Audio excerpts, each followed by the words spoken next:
Hello friends, स्वागत करता हूँ अपने यूट्यूब चैनल वीके जी क्लासेज में। जी हाँ दोस्तों, आज की वीडियो में देखेंगे क्लास 10th का मोस्ट इम्पोर्टेंट क्वेश्चन, जिसमें आप लोगों को पार्ट 1 और पार्ट 2 वीडियो आप लोगों को अपलोड हो चुका है।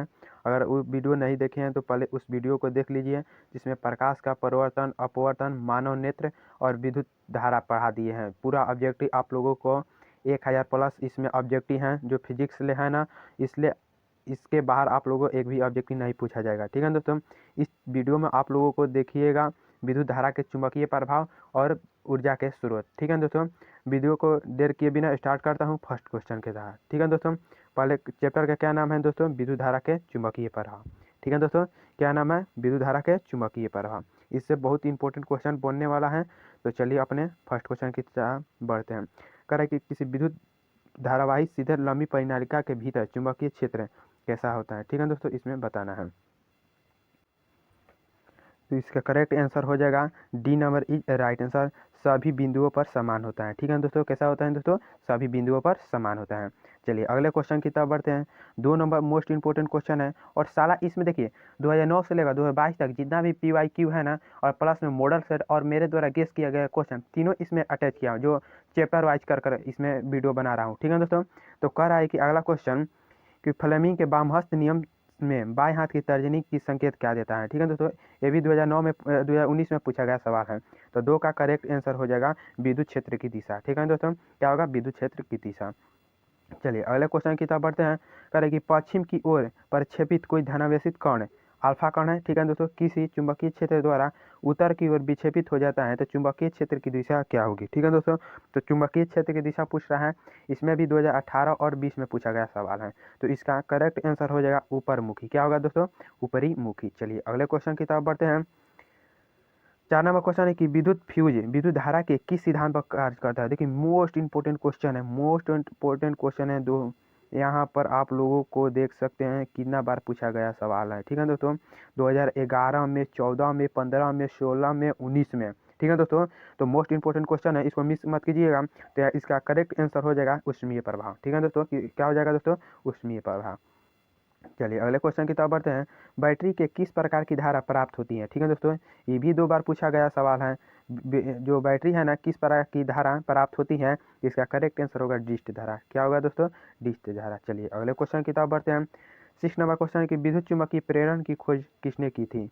विद्युत धारा के चुम्बकीय प्रेरण की खोज किसने की थी? तो इसका करेक्ट आंसर हो जाएगा आप लोगों को 6 का correct answer A number is right answer होगा फैराडे के ने। ठीक है दोस्तों, फैराडे ने। चलिए अगले क्वेश्चन की तरफ बढ़ते हैं। 7 नंबर क्वेश्चन है कि विद्युत जनित्र का सिद्धांत आधारित है। ठीक है दोस्तों, जो विद्युत जनित्र है किसके सिद्धांत पर कार्य करता है, तो ये भी 2013 में पूछा गया सवाल है। ठीक है दोस्तों, तो इसका करेक्ट आंसर हो जाएगा विद्युत धारा के चुंबकीय प्रभाव, विद्युत धारा के प्रेरण पर, विद्युत चुंबकीय प्रेरण, विद्युत चुंबकीय प्रेरण यानी कि C number is correct answer हो जाएगा। चलिए अगले क्वेश्चन की तरफ बढ़ते हैं। अगर चैनल पर नए हैं तो जो दोस्तों चैनल को सब्सक्राइब कीजिएगा, दोस्तों का ज़्यादा लाइक शेयर कीजिएगा और वीडियो को लाइक कर दीजिएगा, और कमेंट सेक्शन में बताइएगा और किस पर वीडियो बनाए। ठीक है दोस्तों, चलिए अगले क्वेश्चन की तरफ बढ़ते हैं। और 8 नंबर मोस्ट इंपोर्टेंट क्वेश्चन है, कराई कि तांबे के तार की एक आयताकार कुंडली किस चुंबकीय क्षेत्र में घूर्णी गति कर रही है। इस कुंडली में प्रेरित विद्युत धारा की दिशा में कितने परिभ्रमण में पश्चात परिवर्तन होगा। ठीक है दोस्तों, ये भी 2018 और 19 में 2 बार पूछा गया, यानी फर्स्ट सेटिंग और सेकेंड सेटिंग में भी। ठीक है दोस्तों, तो इसका 8 का करेक्ट आंसर हो जाएगा आप लोगों को आधे। ठीक है दोस्तों, क्या होगा दोस्तों? आधे हो जाएगा। चलिए अगले क्वेश्चन की तरफ बढ़ते हैं। 9 नंबर क्वेश्चन है कि निम्नलिखित में कौन सी किसी लंबे विद्युत धारावाही तारा के निकट चुंबकीय क्षेत्र का सही वर्णन करता है। ठीक है दोस्तों, तो 9 का करेक्ट आंसर आप लोगों को क्या हो जाएगा दोस्तों? D number is right answer हो जाएगा। क्या होगा? चुंबकीय क्षेत्र की सकेंद्रीय क्षेत्र इकाई का केंद्र क्या होगा दोस्तों? तार होता है। ठीक है दोस्तों, चलिए अगले क्वेश्चन की तरफ बढ़ते हैं। इस चैप्टर में आप लोगों को बहुत थोड़ा लॉन्ग ऑब्जेक्टिव टाइप का मिलेगा, इससे घबराइएगा मत, लेकिन आप लोगों को कॉन्सेप्चुअल क्वेश्चन है। ठीक है दोस्तों, आपको कॉन्सेप्ट समझिएगा, आंसर पाइएगा। ठीक है दोस्तों, कह रहा है कि विद्युत चुंबकीय प्रेरण की परिघटना। ठीक है दोस्तों, तो इसका क्या होगा दोस्तों? तो 10 का करेक्ट होगा क्या? विद्युत कुंडली तथा चुंबक के बीच अपेक्षित गति के कारण कुंडली में प्रेरित विद्युत धारा उत्पन्न करता है। ठीक है दोस्तों, जो विद्युत चुंबकीय प्रेरण की परिघटना है ना, वह कुंडली और चुंबक के बीच अपेक्षित गति होता है ना, उसी के कारण कुंडली में प्रेरित विद्युत वाहक धारा उत्पन्न होते हैं। चलिए अगले क्वेश्चन की तरफ बढ़ते हैं और मोस्ट इंपोर्टेंट क्वेश्चन है, ये भी कई बार पूछा है 2012, 14, 19 में। ठीक है दोस्तों, कह रहा है कि क्वेश्चन विद्युत धारा उत्पन्न करने की युक्ति को क्या कहा जाता है। ठीक है दोस्तों, क्या कहा जाता है दोस्तों, जनित्र कहा जाता है, यानी कि ए नंबर इज करेक्ट आंसर हो जाएगा। अगला क्वेश्चन है कि किसी एसी जनित तथा डीसी जनित में एक मूलभूत अंतर है यह कि। ठीक है दोस्तों, क्या है दोस्तों, यह एसी जनित में सर्पी वलय होता है जबकि डीसी जनित में दिक परिवर्तक होता है। ठीक है दोस्तों, यानी कि D number is right answer हो जाएगा। चलिए अगले क्वेश्चन की तरफ बढ़ते हैं। करें कि लघुपथन के समय परिपथ में विद्युत धारा का मान कैसा होता है। ठीक है दोस्तों, ये भी 2 बार पूछा गया सवाल है, तो इसका करेक्ट आंसर क्या हो जाएगा दोस्तों, बहुत अधिक बढ़ जाता है। ठीक है दोस्तों, क्या होता है दोस्तों, बहुत अधिक बढ़ जाता है। अगला क्वेश्चन है कि डायनेमो से किस प्रकार की धारा प्राप्त होती है। ठीक है दोस्तों, डायनेमो से किस प्रकार की धारा प्राप्त होती है। ठीक है दोस्तों, तो कैसी प्राप्त होती है, दोनों धारा है। ठीक है दोस्तों, डिस्क धारा और प्रतिवर्ती धारा। चलिए अगले क्वेश्चन की तरफ बढ़ते हैं। 15 नंबर क्वेश्चन है कि विद्युत बल्ब के भीतर, ठीक है दोस्तों, कौन सी गैस भरी जाती है, निष्क्रिय गैस भरी जाती है। ठीक है दोस्तों, चलिए अगले क्वेश्चन की तरफ बढ़ते हैं।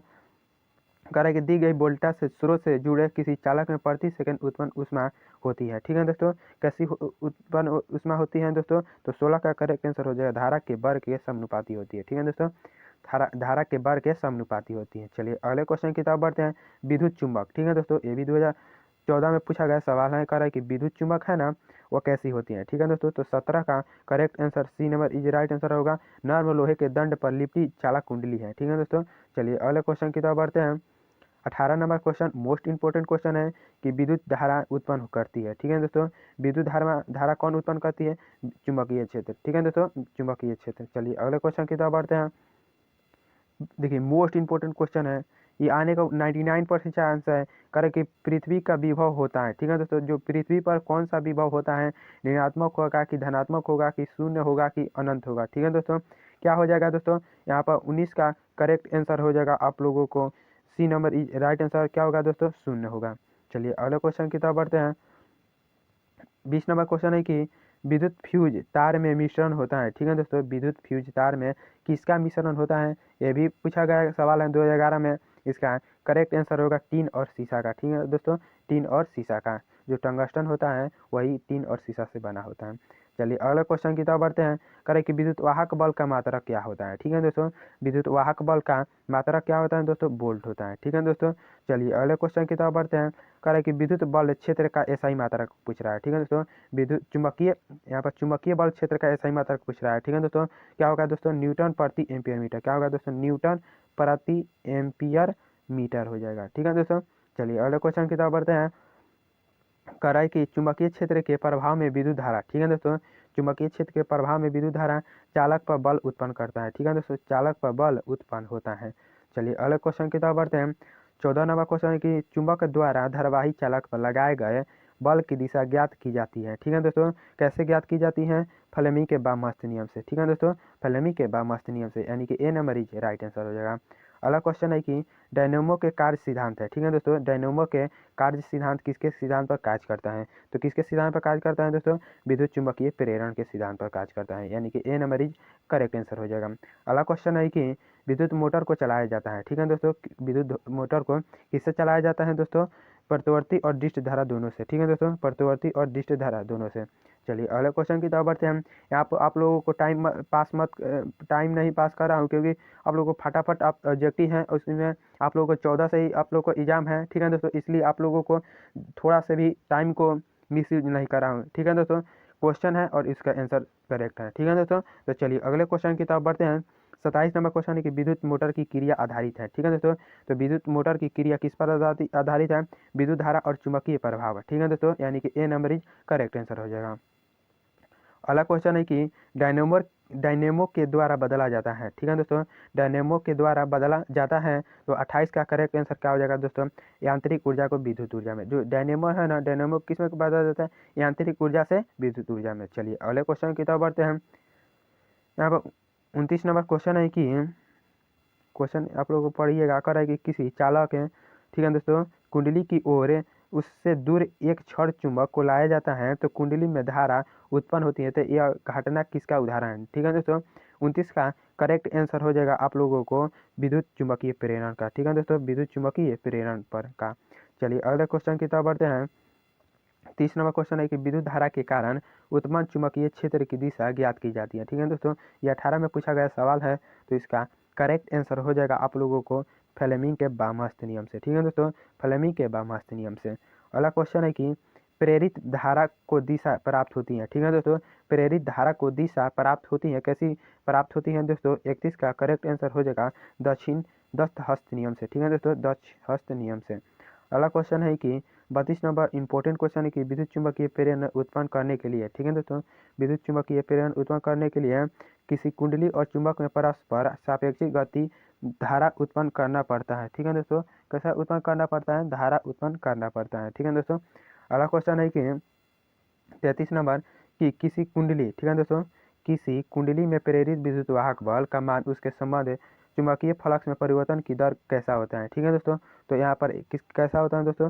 समानुपाती होता है। ठीक है दोस्तों, चलिए अगले क्वेश्चन की तरफ बढ़ते हैं। यहाँ पर डायग्राम दिखा रहा है, इसमें बता रहा है कि क्या सूचित करता है। ठीक है दोस्तों, क्या सूचित करता है दोस्तों?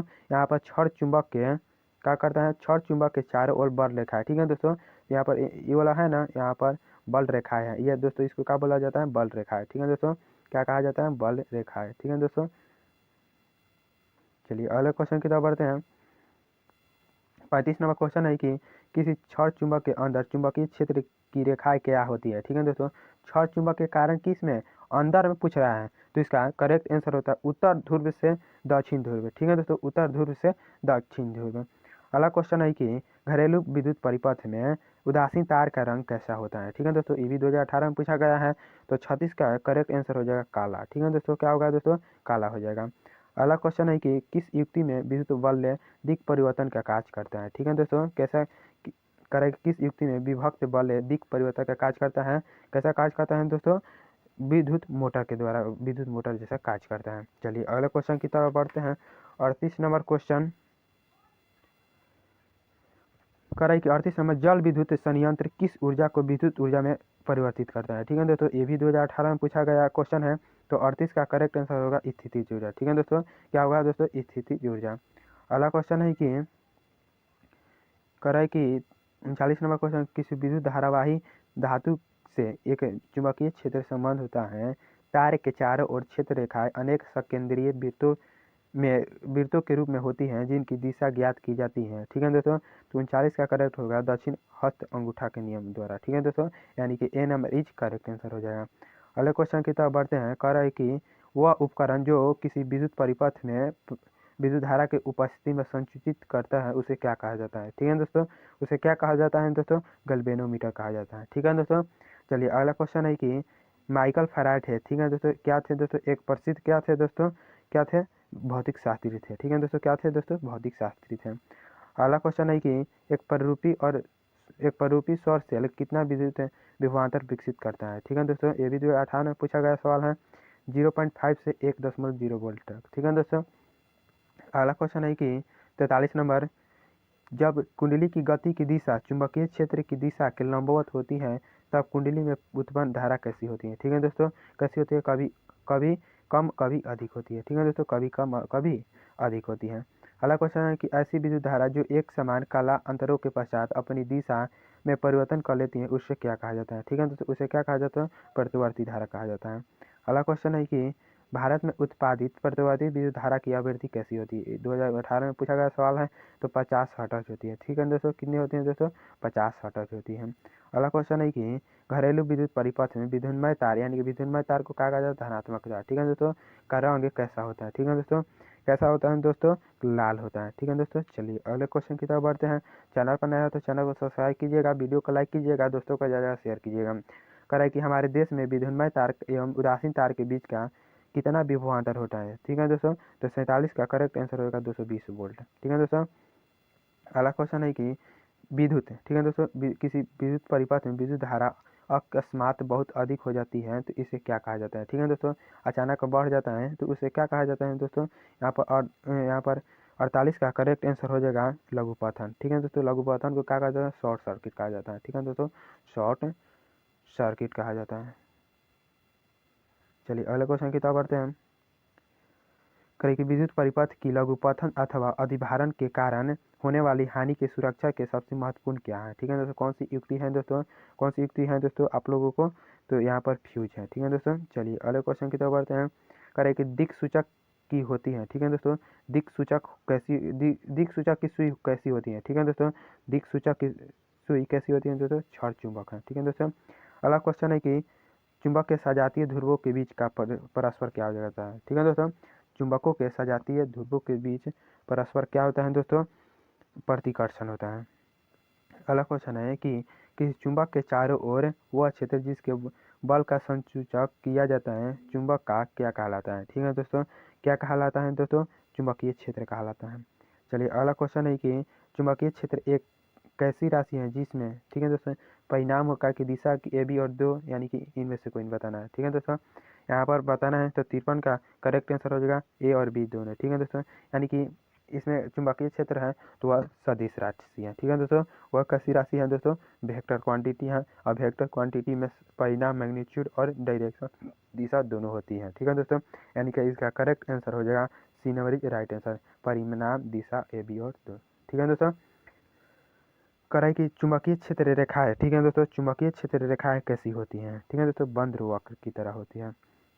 अगला क्वेश्चन है कि पास लिप्त विद्युत रोधी तांबे के तार की बेलन की आकृति को अनेक फेर वाली कुंडली को क्या कहा जाता है। ठीक है दोस्तों, क्या कहा जाता है दोस्तों, परिनालिका कहा जाता है। अगला क्वेश्चन इंपॉर्टेंट क्वेश्चन है और मोस्ट इंपॉर्टेंट क्वेश्चन है कि कह रहा है कि विभक्त वलय का उपयोग किस उपकरण में किया जाता है। ठीक है दोस्तों, विभक्त वलय का उपयोग किस उपकरण में किया जाता है। यहाँ पर 56 का करेक्ट आंसर हो जाएगा आप लोगों को विद्युत मोटर में। ठीक है दोस्तों, चलिए अगले क्वेश्चन की तरफ बढ़ते हैं। कह रहा है कि वैज्ञानिक आंद्रे मैरी एम्पियर किस देश से संबंधित है। ठीक है दोस्तों, वैज्ञानिक आंद्रे एम्पियर किस देश से संबंधित है दोस्तों, तो यहाँ पर फ्रांस से संबंधित है। ठीक है दोस्तों, अगला क्वेश्चन इंपॉर्टेंट क्वेश्चन है। यहाँ पर 58 नंबर क्वेश्चन कह रहा है कि वह युक्ति जो परिपथ में विद्युत धारा के प्रवाह को उत्क्रमित कर देती है उसे क्या कहा जाता है। ठीक है दोस्तों, उसे क्या कहा जाता है दोस्तों, दिक् परिवर्तक कहा जाता है। ठीक है दोस्तों, 59 नंबर क्वेश्चन है कि वह नर्म लौह क्रोड जिस पर कुंडली को लपेटा जाता है तथा वह कुंडली दोनों मिलाकर क्या कहलाता है दोस्तों, क्या कहलाता है दोस्तों, आर्मेचर कहलाता है। ठीक है दोस्तों, चलिए अगले क्वेश्चन की तरफ बढ़ते हैं और 60 नंबर क्वेश्चन इंपॉर्टेंट क्वेश्चन है, ये भी 2020 में पूछा गया सवाल है।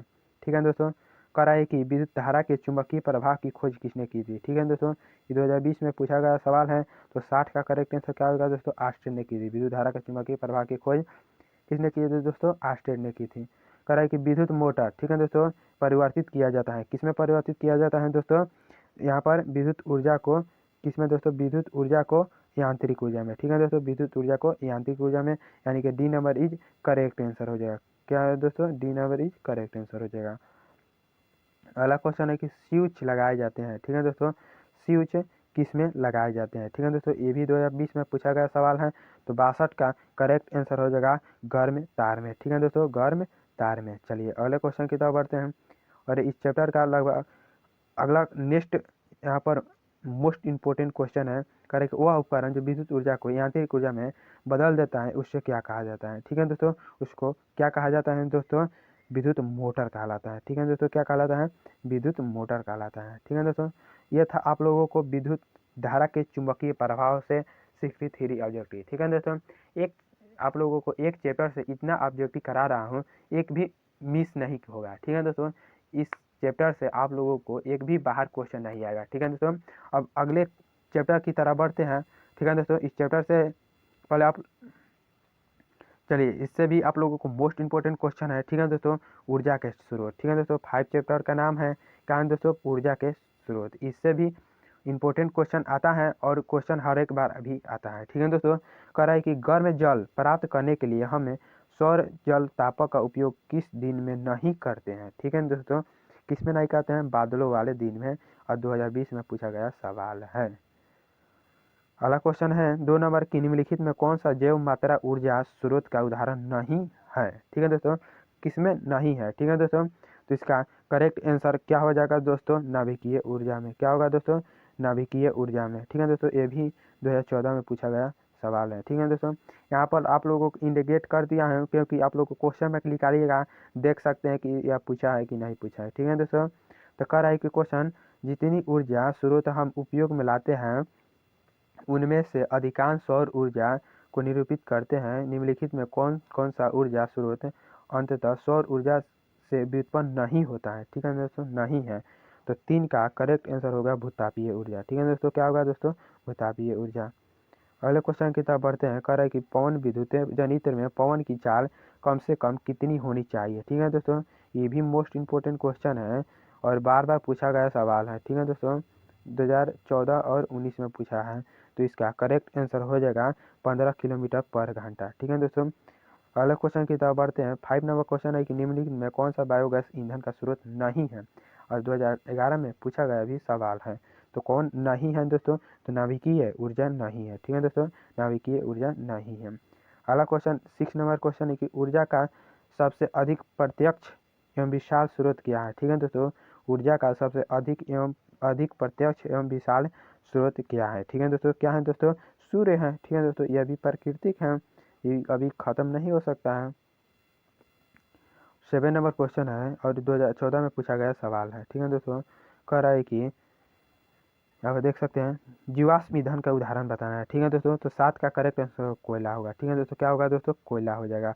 अगला क्वेश्चन है कि गोबर गैस एक प्रकार है। ठीक है दोस्तों, गोबर गैस एक प्रकार है, किसका प्रकार है दोस्तों, बायोगैस का। ठीक है दोस्तों, चलिए अगला क्वेश्चन है कि बायोगैस का उत्पादन होता है। ठीक है दोस्तों, बायोगैस का उत्पादन किसमें होता है दोस्तों, गोबर से। ठीक है दोस्तों, चलिए अगले क्वेश्चन की तरफ बढ़ते हैं।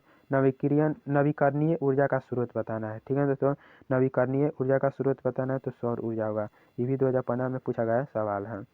अगला क्वेश्चन है कि अनवीकरणीय ऊर्जा का स्रोत बताना है। ठीक है दोस्तों, अनवीकरणीय ऊर्जा का स्रोत बताना है, जीवाश्म ईंधन हो जाएगा। ठीक है दोस्तों, अगला क्वेश्चन है कि एक उत्तम ईंधन बताना है। ठीक है दोस्तों, एक उत्तम ईंधन बताना है, कौन सा होगा दोस्तों, तो 12 का करेक्ट आंसर हो जाएगा आप लोगों को, जैव गैस। ठीक है दोस्तों, चलिए अगले क्वेश्चन की तरफ बढ़ते हैं। खरा कि नरौरा नाभिकीय विद्युत संयंत्र किस राज्य में स्थित है। ठीक है दोस्तों, 2018 में पूछा गया सवाल है, तो 13 का करेक्ट आंसर हो जाएगा उत्तर प्रदेश। ठीक है दोस्तों, कहाँ होगा दोस्तों, उत्तर प्रदेश। अगला क्वेश्चन है कि 14 नंबर करे कि प्राचीन काल में, ठीक है दोस्तों, ऊष्मीय ऊर्जा का सबसे अधिक सामान्य स्रोत क्या था। ठीक है दोस्तों, लकड़ी था। क्या था दोस्तों, लकड़ी था। चलिए अगले क्वेश्चन की तरफ बढ़ते हैं। करे कि जीवाश्म ईंधन ऊर्जा के क्या है, कैसा स्रोत है। ठीक है दोस्तों, कैसा स्रोत है दोस्तों, अनवीकरणीय स्रोत है। अगला क्वेश्चन है कि सरदार, ठीक है दोस्तों, यहाँ पर रुकिए दोस्तों,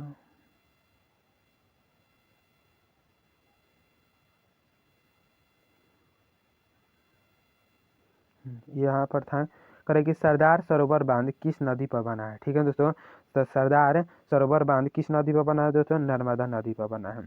चलिए अगला क्वेश्चन है कि टिहरी बांध किस नदी पर बना है। ठीक है दोस्तों, टिहरी नदी किस बांध पर बना है, गंगा नदी पर। ठीक है दोस्तों, अगला क्वेश्चन है कि एक गैस एक उत्तम ईंधन है क्योंकि उसमें मीथन गैस पाई जाती है। ठीक है दोस्तों, एक गैस एक उत्तम ईंधन है क्योंकि इसमें मीथन गैस पाई जाती है, तो इसमें बताना है कितना परसेंट। ठीक है दोस्तों, तो 18 का करेक्ट आंसर होगा 75%। अगला क्वेश्चन है कि पौनों का देश कहा जाता है। ठीक है दोस्तों, पौनों का देश डेनमार्क को कहा जाता है, यानी कि C number is correct answer हो जाएगा। अगला क्वेश्चन है कि भारत का पवन ऊर्जा द्वारा विद्युत उत्पादन करने वाले देशों में से कौन सा स्थान है। ठीक है दोस्तों, तो कौन सा स्थान है दोस्तों, 5वां स्थान है। ठीक है दोस्तों, चलिए अगले क्वेश्चन की तरफ बढ़ते हैं और मोस्ट इंपोर्टेंट क्वेश्चन है 21 नंबर, कह रहा है कि टरबाइन की आवश्यक चाल को बनाए रखने के लिए पवन की आवश्यकता कितनी कितनी होनी चाहिए। ठीक है दोस्तों, कितनी स्पीड से होनी चाहिए दोस्तों, तो यहाँ पर 21 का करेक्ट आंसर हो जाएगा 15 किलोमीटर पर एज से अधिक। ठीक है दोस्तों, चलिए अगले क्वेश्चन की तरफ बढ़ते हैं। 22 नंबर इम्पोर्टेंट क्वेश्चन है, कह रहे कि 1 मेगावाट के पवन ऊर्जा जनित्र के लिए पवन ऊर्जा का फॉर्म को लगभग कितनी हेक्टेयर भूमि होनी चाहिए। ठीक है दोस्तों, कितनी होनी चाहिए, तो यहाँ पर 22 का करेक्ट आंसर होगा 2 हेक्टेयर। ठीक है दोस्तों, चलिए अगला क्वेश्चन इम्पोर्टेंट है और महत्वपूर्ण भी है। कह रहा है कि पृथ्वी के वायुमंडल की परिरेखा पर सूर्य की किरणें के लंबवत स्थित खुले क्षेत्र के प्रति एकांक क्षेत्रफल पर प्रति सेकंड पहुंचने वाली सौर ऊर्जा को क्या कहा जाता है। ठीक है दोस्तों, सौर स्थिरांक कहा जाता है। चलिए अगले क्वेश्चन की तरफ बढ़ते हैं। करेगी सौर सेल बनाने के लिए किसका उपयोग किया जाता है। ठीक है दोस्तों, ये भी पूछा गया सवाल है 2 बार। तो सौर सेल बनाने के लिए किसका उपयोग किया जाता है दोस्तों, सिलिकॉन का उपयोग किया जाता है। अगला क्वेश्चन है कि मानव निर्मित उपग्रहों तथा आंतरिक अन्वेषक युक्तियों जैसे मार्स ऑर्बिटरों में किसका उपयोग प्रमुख ऊर्जा स्रोत के रूप में किया जाता है। किसका किया जाता है दोस्तों, सौर सेल का किया जाता है। अगला क्वेश्चन है कि 26 नंबर कि बांध के द्वार पर स्थापित टरबाइन ज्वारीय ऊर्जा को किसमें रूपांतरित करते हैं, तो किसके करते हैं, विद्युत ऊर्जा को करते हैं। अगला क्वेश्चन है कि यहाँ पर 27 नंबर क्वेश्चन है कि OTEC विद्युत संयंत्र, ठीक है दोस्तों, केवल तभी प्रचलित होते हैं जब महासागर के पृष्ठ पर जल का ताप में तथा 2 किलोमीटर तक की गहराई पर जल के ताप में अंतर होना है। ठीक है दोस्तों, इसमें बताना। तो 27 का करेक्ट आंसर होगा 20 डिग्री सेल्सियस पर। अगला क्वेश्चन है कि भौमिकीय परिवर्तनों के कारण भूपर्पटी में गहराइयों पर तप्त क्षेत्रों में पिघली चट्टानों के ऊपर धकेल दी जाती हैं और कुछ क्षेत्र में एकत्र हो जाती हैं। इन क्षेत्र को क्या कहा जाता है। ठीक है दोस्तों, इन क्षेत्र को क्या कहा जाता है दोस्तों, तप्त स्थल कहा जाता है। चलिए अगले क्वेश्चन की तरफ बढ़ते हैं। कह रहे कि सूर्य तथा अन्य तारों की विशाल ऊर्जा के स्रोत बताना है। ठीक है दोस्तों, क्या बताना है, नाभिकीय संलयन कहते हैं उसको, क्या बोलते हैं, नाभिकीय संलयन है। अगला क्वेश्चन है कि हाइड्रोजन बम किस अभिक्रिया पर आधारित है। ठीक है दोस्तों, हाइड्रोजन बम है ना, वो किस अभिक्रिया पर आधारित है दोस्तों, नाभिकीय संलयन पर। ठीक है दोस्तों, नाभिकीय संलयन पर। चलिए अगले क्वेश्चन की तरफ बढ़ते हैं। कह रहे कि तारापुर नाभिकीय विद्युत संयंत्र किस राज्य में स्थित है। ठीक है दोस्तों, तो महाराष्ट्र में स्थित है। ठीक है दोस्तों, महाराष्ट्र में स्थित है। चलिए अगला क्वेश्चन है कि राणा प्रताप सागर नाभिकीय विद्युत संयंत्र किस राज्य में स्थित है। ठीक है दोस्तों, तो 32 का करेक्ट आंसर हो जाएगा राजस्थान। ठीक है दोस्तों, चलिए अगले क्वेश्चन की तरफ बढ़ते हैं। कलप्पम नाभिकीय विद्युत संयंत्र किस राज्य में स्थित है। ठीक है दोस्तों, तो यहाँ जो संयंत्र है ना कहाँ पर स्थित है, ये इसमें भी फिक्स है, एक क्वेश्चन पूछेगा। ठीक है दोस्तों, इसमें महाराष्ट्र वाला फेमस क्वेश्चन है। तो यहाँ पर 33 का करेक्ट आंसर हो जाएगा तमिलनाडु। ठीक है दोस्तों, चलिए अगला क्वेश्चन है कि काकरापार नाभिकीय विद्युत संयंत्र किस राज्य में स्थित है। ठीक है दोस्तों, तो काकरापार नाभिकीय विद्युत संयंत्र कहाँ पर स्थित है दोस्तों, गुजरात में स्थित है। चलिए अगले क्वेश्चन की तरफ बढ़ते हैं। कह रहे कि कैगा नाभिकीय विद्युत संयंत्र किस राज्य में स्थित है। ठीक है दोस्तों, कैगा नाभिकीय विद्युत संयंत्र किस राज्य में स्थित है, तो 35 का करेक्ट आंसर होगा कर्नाटक। ठीक है दोस्तों, अगले क्वेश्चन की तरफ बढ़ते हैं। कह रहे कि 36 नंबर निम्न में कौन सा ऊर्जा नाभिकीय स्रोत का उदाहरण है। ठीक है दोस्तों, नाभिकीय स्रोत इसमें पूछ रहा है तो कौन सा हो जाएगा दोस्तों, तो यहाँ इनमें से कोई नहीं है, सब यहाँ पर अनवीकरणीय ऊर्जा का उदाहरण है। ठीक है दोस्तों, यहाँ डी नंबर करेक्ट आंसर हो जाएगा। कह रहा है कि निम्न में उत्तम ऊर्जा स्रोत कौन सा है। ठीक है दोस्तों, यह भी 2019 में पूछा गया सवाल है, तो 37 का करेक्ट हो जाएगा लकड़ी। ठीक है दोस्तों, अगला क्वेश्चन है कि निम्न में कौन सा स्वच्छ ऊर्जा स्रोत है। ठीक है दोस्तों, 2019 में पूछा गया सवाल है, तो 38 का करेक्ट आंसर हो जाएगा प्राकृतिक गैस है। अगला क्वेश्चन है कि कौन सा परंपरागत ऊर्जा स्रोत है। ठीक है दोस्तों, 2019 में पूछा गया सवाल है, तो इसका करेक्ट आंसर होगा जैव मात्रा यानी कि बायोमास कहा जाता है। अगला क्वेश्चन है कि 40 नंबर निम्न में कौन सा ऊर्जा स्रोत और सौर ऊर्जा को व्युत्पन्न नहीं है। ठीक है दोस्तों, तो इसका करेक्ट आंसर हो जाएगा पवन ऊर्जा। चलिए अगले क्वेश्चन की तरफ बढ़ते हैं। 41 नंबर करे कि निम्न में कौन सा अनवीकरणीय ऊर्जा का स्रोत नहीं है। ठीक है दोस्तों, अनवीकरणीय ऊर्जा का स्रोत नहीं यानी कि पूछ रहे कौन है, नवीकरणीय है, तो नवीकरणीय क्या होगा, प्राकृतिक गैस हो जाएगा। ठीक है दोस्तों, 41 का करेक्ट आंसर यहाँ पर बायोगैस होगा। ठीक है दोस्तों, यहाँ पर प्राकृतिक गैस नहीं, यहाँ पर क्या होगा, बायोगैस होगा। चलिए अगले क्वेश्चन की तरफ बढ़ते हैं। अरे सभी जीव जंतुओं के लिए ऊर्जा का अंतिम स्रोत क्या है। ठीक है दोस्तों, तो क्या है दोस्तों, सूर्य है। ठीक है दोस्तों, ये था आप लोगों को यहाँ पर फिजिक्स का पूरा ऑब्जेक्टिव करा दिया। ठीक है दोस्तों, यहाँ पर प्रकाश का परिवर्तन से लेकर अपवर्तन और मानव नेत्र, विद्युत धारा और विद्युत धारा का चुंबकीय प्रभाव, ऊर्जा के स्रोत, यानी कि आप लोगों को कुल मिलाकर 6 चैप्टर आप लोगों को पूरा ऑब्जेक्टिव इसमें करा दिया हूँ। तो इस वीडियो को आप लोगों को ज़्यादा से ज़्यादा शेयर करना है और दोस्तों का ज़्यादा यहाँ पर शेयर कीजिएगा और वीडियो को लाइक कीजिएगा और चैनल को सब्सक्राइब कीजिएगा। ठीक है दोस्तों, मिलते हैं नेक्स्ट वीडियो में केमिस्ट्री का बनाकर लाएंगे। तो थैंक्स फॉर वॉचिंग वीडियो।